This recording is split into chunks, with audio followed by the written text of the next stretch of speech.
रांची के नामकुम स्थित national institute of secondary agriculture गठन के शताब्दी वर्ष समारोह का आयोजन शुक्रवार को किया गया। इस कार्यक्रम में देश की राष्ट्रपति द्रौपदी मुर्मू, राज्यपाल संतोष गंगवार, मुख्यमंत्री हेमंत सोरेन, केंद्रीय कृषि एवं ग्रामीण विकास मंत्री शिवराज सिंह चौहान समेत कई गणमान्य लोगों ने हिस्सा लिया।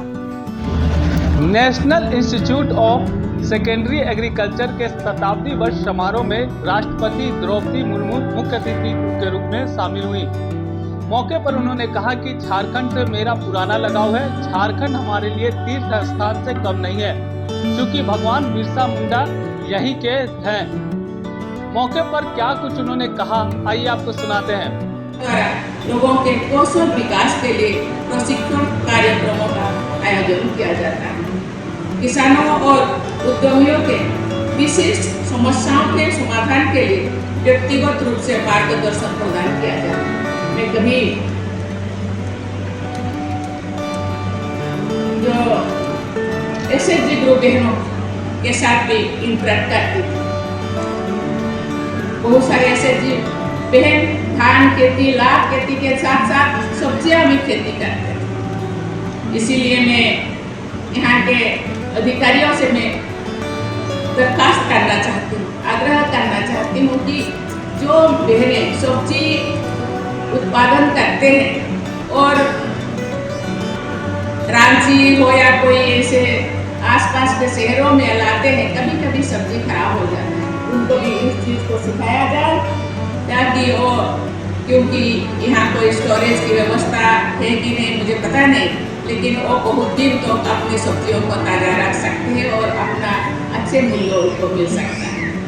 मुझे ये जानकर खुशी हो रही है कि हाल ही में यहाँ प्रोसेसिंग एंड फूड इंजीनियरिंग और एग्रीकल्चर केमिकल के पोस्ट ग्रेजुएट कोर्स के कोर्सेज शुरू किए गए। मैं आशा करती हूँ कि ये पाठ्यक्रमों कृषि और खाद्य प्रसंस्करण के उत्कृष्ट विशेषज्ञों का निर्माण करेंगे। देवियों और सोजों, आज का दौर डिसरप्टिव टेक्नोलॉजीज का है। हमें इन टेक्नोलॉजी का लाभ उठाना है, साथ ही इनके दुष्प्रभाव से भी बचना है। एक खुशी की बात है कि इस संस्थान में automation and plant engineering division की स्थापना की गई। हम और आगे जा सकते हैं।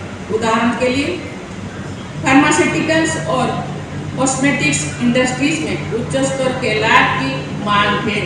यदि भारतीय लाभ की गुणवत्ता, सप्लाई चेन और मार्केटिंग में सुधार किया जाए तो हमारे किसान देश विदेश में इसकी आपूर्ति कर सकते हैं और उन्हें बेहतर मूल्य मिल सकता है।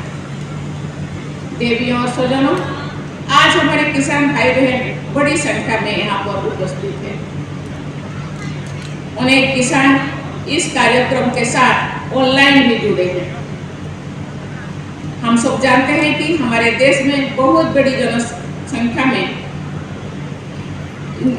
खेती का आजीविका के ऊपर निर्भर करते हैं। सरकार द्वारा कृषि सुधार के लिए कई कदम उठाया गया है।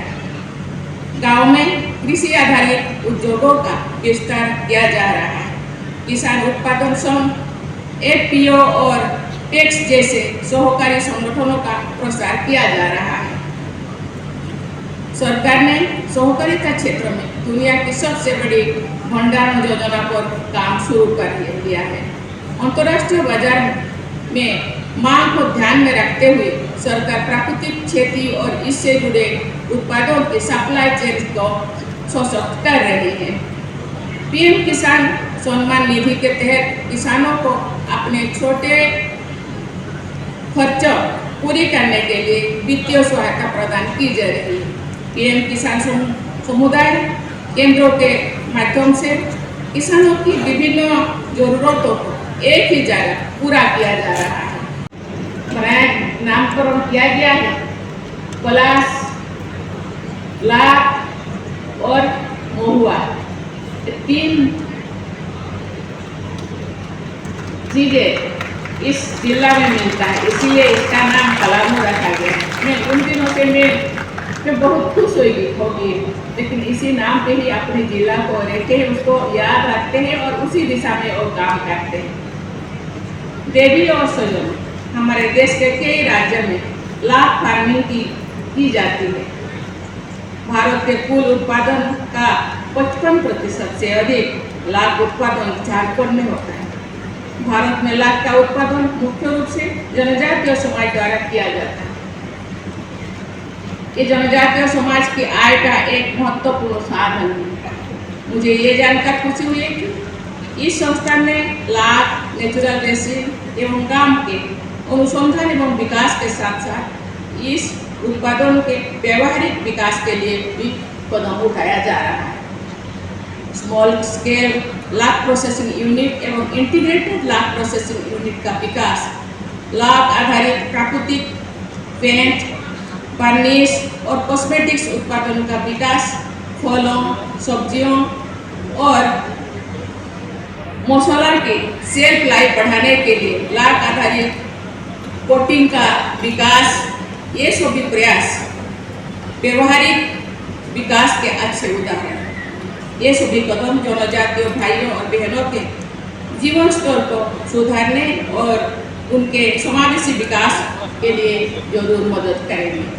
जुड़ी विषय पर बातें रखी जा रही है। कृषि मंत्री भी हैं केंद्र के और राज्य के भी कृषि मंत्री भी हैं और मुख्यमंत्री भी हैं, और हम आज किसानों की बात कर रहे हैं। हम किसानों के लिए बातें तो बहुत बड़ी बड़ी करते हैं, कागज कलम में भी अच्छे आंकड़े दिखा देते हैं। जहां हम आज 55-50% लाभ उत्पादन की बात करते हैं, ये 50-55 नहीं बल्कि हम इससे भी अधिक 70% के लगभग लाभ उत्पादन किया करते थे, लेकिन आज हम घट गए। वास्तविकता किसानों के प्रति आज क्या हालात है। आदरणीय शिवराज सिंह चौहान जी ने कहा कि लखपति दीदी बने किसान। लखपति क्यों, करोड़पति क्यों नहीं बन सकते, और बन सकती है। ये कोई बहुत बड़ा चुनौती नहीं है, बशर्ते किसानों के लिए जो नीति निर्धारण है। और आज किसानों का जो खेत से लेकर बाजार तक का जो सफर है, वो सफर ऐसा हो जहां बिचौलियों का कोई जगह न। आज मुझे लगता है देश में बिचौलियों का जो जमात है वो इतना शक्तिशाली हो चुका है, इतना शक्तिशाली हो चुका है कि आज आपके मेहनत की गाढ़ी कमाई वो अपनी जेब में ले जाता है। मुझे लगता है किसानों के प्रति जो हम लोगों का संवेदनाएं है वो आज से नहीं, सदियों से किसान को हम लोगों ने सर आंखों पर रखा है और आने वाला समय भी रखेंगे। इसीलिए